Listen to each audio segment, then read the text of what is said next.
humblemud.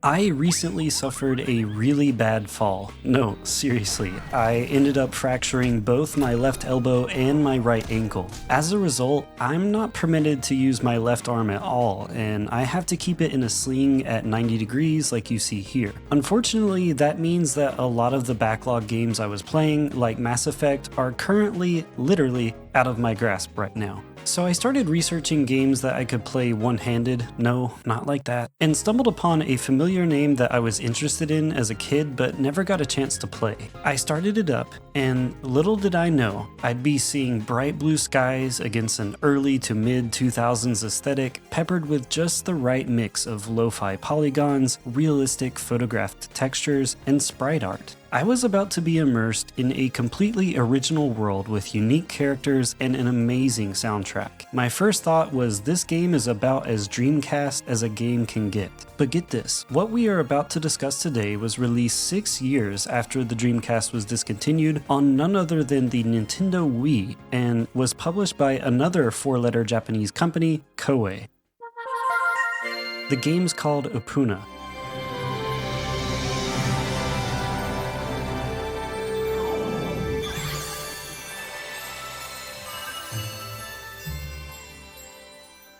Something I didn't know until my injury was that Opoona's primary control scheme is built solely around the nunchuk. There's no Wii remote involvement necessary other than powering the nunchuck itself, and no motion controls whatsoever. Opoona is a full-fledged, active, time-based battle JRPG/life sim, unlike anything else on the Wii or most other platforms really, and it's a game that flew under just about everyone's radar back then, likely because it released on the same day as a little game called Super Mario Galaxy. But thanks to a series of unfortunate events, it ended up becoming the perfect game for me in 2026.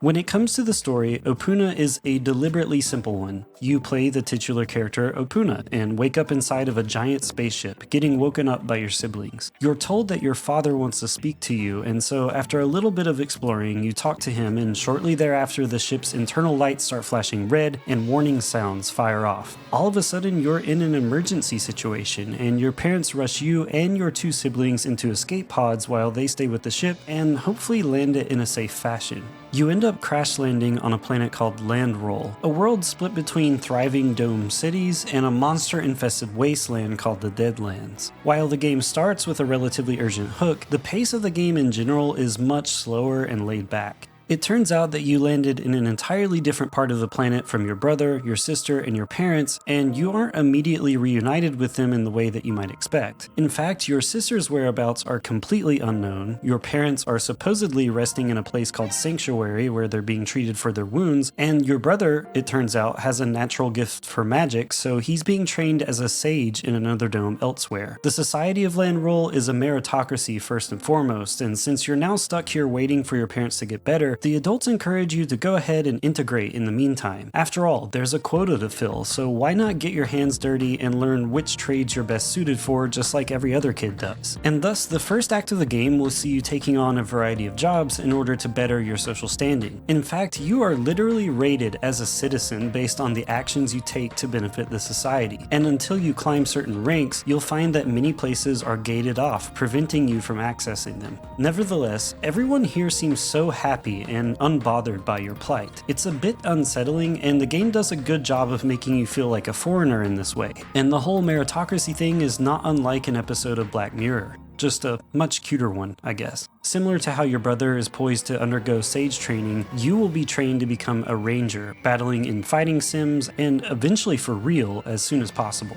Across the course of the game, you'll see yourself taking down monsters, serving fast food, handling deliveries in a hotel, fishing, doing trash pickup, to even crazier things like becoming a backup dancer for a pop star, working at a TV station, or even as a fortune teller. And you often have to prove yourself, completing various tasks in order to go from trainee to getting licensed to to eventually becoming a master of any given trade. Along the way, the story will develop and answer some of those uneasy questions that I was alluding to earlier, but it's delivered in breadcrumbs. To be honest though, I like that, because while you're doing all these chill and cozy life sim type activities, you know in the back of your head that something must be wrong and that intriguing element stays there throughout. So by the time the story really does start to unfold and new questions arise and get answered, you're hooked. In fact, I can't remember the last time that I did this with a video game, but my final session with this game turned into a 10-hour marathon because I found myself wanting answers and being blown away by the places that the game took me. Now, I'm not going to spoil anything, but I think if you're a fan of Earthbound in particular, you'll enjoy the interesting mix of silliness, artistry, and darkness that Opoona has. And though you're unwillingly stuck here for the time being, at least the world of Landroll is a wonderful one to spend your time in. What shocked me the most was realizing just how intentional every single design decision was, all for the sake of immersion. It starts with the controls and continues into the game's aesthetics and world building. First with the controls. As I said, the game is built around the nunchuk, and while other options like the classic controller do exist, the default nunchuk-only scheme was a deliberate choice by the developers. They wanted you to be able to play with one hand while eating a bag of chips or drinking your morning coffee with the other, keeping Opoona as a component of your day-to-day activities rather than pulling you away from them like other games do. From the very beginning, the design intent was comfort and immersion, and that philosophy pours out into every other facet of the game.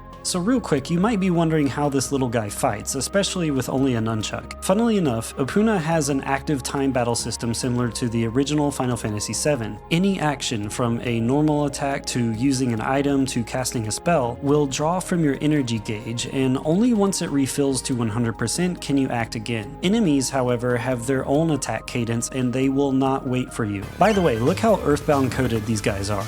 Look at this little guy. Where Opoona differs from really any other JRPG I've played is that all basic attacks are controlled entirely by the control stick. By holding any cardinal direction, Opoona and friends will power up their bonbon, that little floating ball that they each possess, and the direction you hold and how long you hold it dictate the trajectory and the power of the throw. Hold forward and the bonbon swings downward before curving upward, hold back and it'll arc overhead like a basketball shot, left curves right, right curves left. And while that might sound confusing to explain, it's actually quite intuitive in practice, plus there's a good optional tutorial section for battling since you're being trained as a ranger anyway. Despite the simple controls, there's a surprising amount of strategy in choosing the right angle for each attack. Sometimes you'll encounter hazards like bombs on the battlefield that you don't want to risk blowing up, or there will be larger enemies that might body block the one behind them. So you basically gotta curve the bullet around obstacles like some cheesy action movie hero to hit the rogue that you actually want. Also, it's really funny when you accidentally let go too soon and do a really slow throw like this.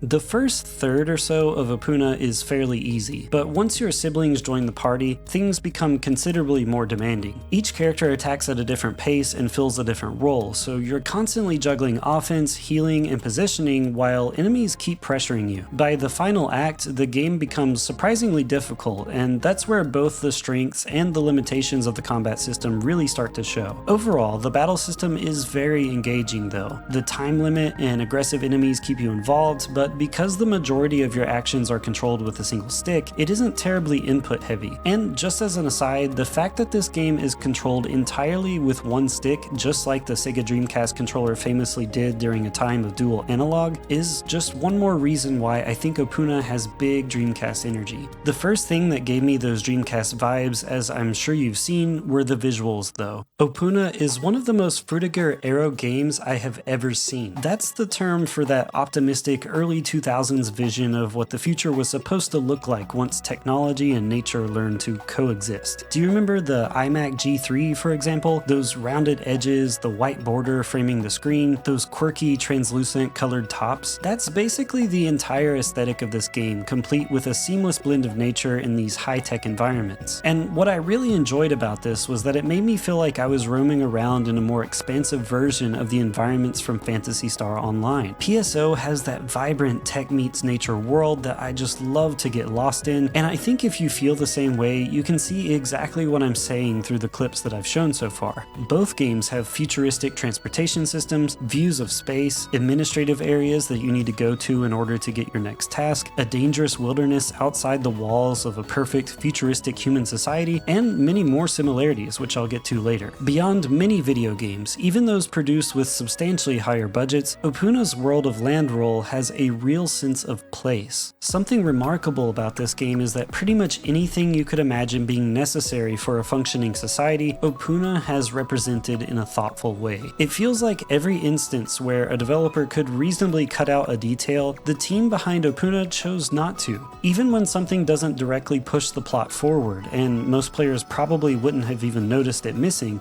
they still took the time to include it, specifically because they wanted you to forget you're playing a video game. And that means you'll often find yourself in fully detailed rooms with characters that don't actually do or say much to progress the game. The domes of land roll are vast, and the map system is not particularly clear, and so your introduction to this new place can feel a bit clunky. And to be honest, I'm sure that turned some people off back then. However, I feel like all of this was by design. It's genuinely easy to get lost in this game, and that feeling of disorientation actually serves the story because you are a Tizian, an alien child unaccustomed to this society that wasn't built for you. However, the more you explore, the more you'll learn about how this world works. Big things like how people get around, how food is manufactured, where clothing comes from, and even servers powering the planet's infrastructure are all thoughtfully represented. But so are the smaller things: toilets, showers, kitchens, even a manager's office hidden behind the licensing counter that you could very easily miss. You wouldn't think so, but it's there because of course it would be. And speaking of the licensing centers themselves, when you go to pick up your new license after completing a task, which you have to do since they are the issuing agency, it almost feels like visiting a new age DMV. It's a perfect example of unexpected bureaucracy in a video game, as you have to talk to one person in order to gain the new license, and then another in order to obtain details for your next task. It's so deliberately mundane that it loops back around into something I genuinely consider genius, and it made me enjoy this game's world even more. The world of land roll contains museums you can explore in order to raise your art stat, which is actually important to the game. There's an aquarium which conveniently also teaches you how to fish. There are kids interested in chemistry, music, and adults who still prefer that tactile feel of books over those new fancy screens. Stumble around long enough and you'll even find a nursery and a preschool play area for the kids younger than you. You'll clean up a really snazzy bar lounge area after what I assume must have been a pretty crazy night, and you'll see pools at the top of a building that not just anyone is invited to. When you wake up each morning in your dorm, you're handed a meal ticket that lets you get breakfast in the cafeteria. When you enter a new dome for the first time, you have to update the picture on your ID, and all the photos are hilarious. I love them. Everything that could possibly be done to make this place feel real was done, and so when the budget limitations show, whether that's in the animations or in some repeated NPC models, those moments stick out precisely because everything else surrounding them is so meticulously crafted. All of this led me to wonder why a game featuring this little roly-poly-oly guy was such high effort.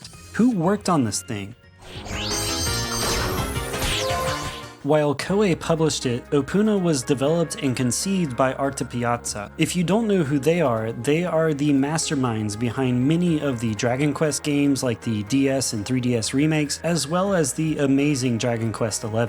They also developed the Mario RPG remake on the Switch, so keep in mind that this is the team behind Opoona with that same level of knowledge and sense of polish coming together to create their own original IP. And I think that's why the game is so surprisingly strong compared to what your initial impressions might be just by looking at the box art or something. And then you combine this amazing JRPG development team's original world with some truly remarkable music, and then you've got something special. The music of Opoona is no joke, among the greatest JRPG soundtracks I have ever heard in my entire life. It was composed by none other than Hitoshi Sakamoto, who has an incredible body of work across countless iconic titles like Valkyria Chronicles, Radiant Silver Overgun, Dragon's Crown, Final Fantasy XII, and the Final Fantasy Tactics series as a whole. I could make an entire video just talking about the music from this game. There are songs so reminiscent, like the ones you're hearing now, of the Phantasy Star Online soundtrack. If I had never heard these songs before and were told that they were part of the card-based PSO Episode 3, which I've personally never played, I would believe it. The game also has this very catchy leitmotif that plays throughout in a really intelligent way, matching the vibe of every single scenario and scene. And there are also some tracks that remind me a lot of Xenoblade Chronicles, which I'm sure you know is high praise. This is yet another through line where I felt like I was in a world adjacent to PSOs. That specific combination of Frutiger Aero visuals and ambient space music completely stole my heart.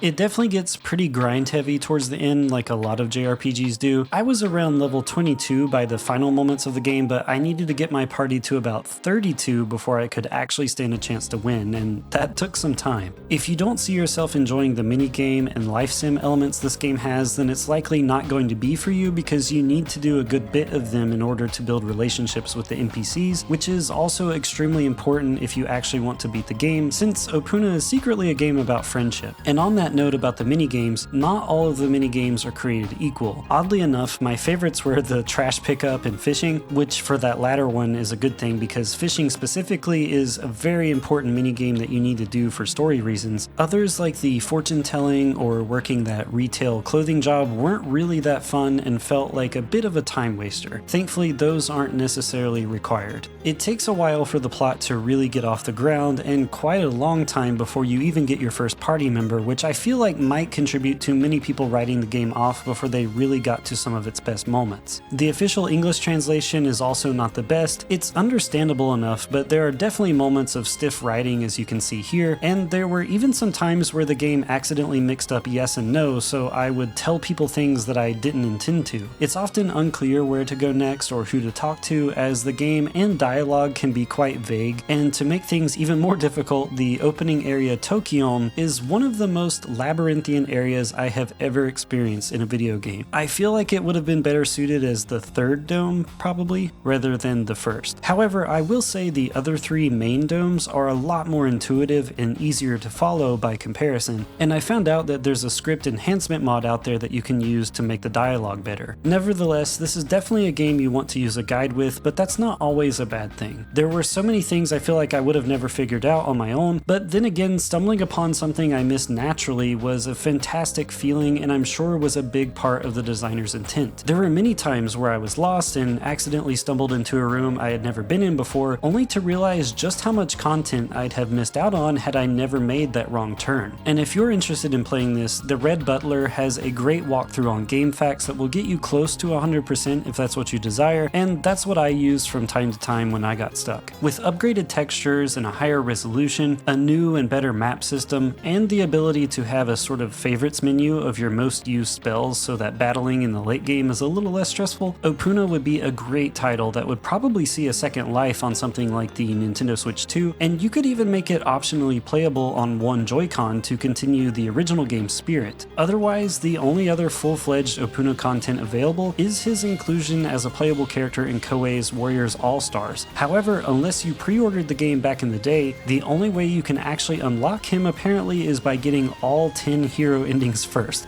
Oh my god. That said, the official Opoona Twitter account has been active again all of a sudden in recent months, so maybe that means Koei is considering it. I'd certainly love to see it make a comeback. This one is not going to be a game for everyone, but for me personally, it entered my life at the right place at the right time. While I would rather not be in the shape that I'm in currently, my recent injury was the catalyst that pushed me to finally try this wonderful game. And I'm happy to say that while it's not perfect, Opoona joins Fist of the North Star Lost Paradise, Immersion Setting, Dishonored, and Eve of Calamity in that coveted roster of games that really caught me off guard and sunk their teeth into me. I will be thinking about that weird, wonderful world of Landroll for a long time. That quirky planet that somehow evoked visions of Phantasy Star Online, Sonic Adventure, and Blue Stinger at various points while simultaneously being its own thing at the same time. That game that felt so much like a Dreamcast game but also felt so at home on the Wii. That game that wasn't afraid to sneak in a cheeky little Street Fighter reference just because it could. And finally, the wind spirit in this game is green, so you already know it's a great game.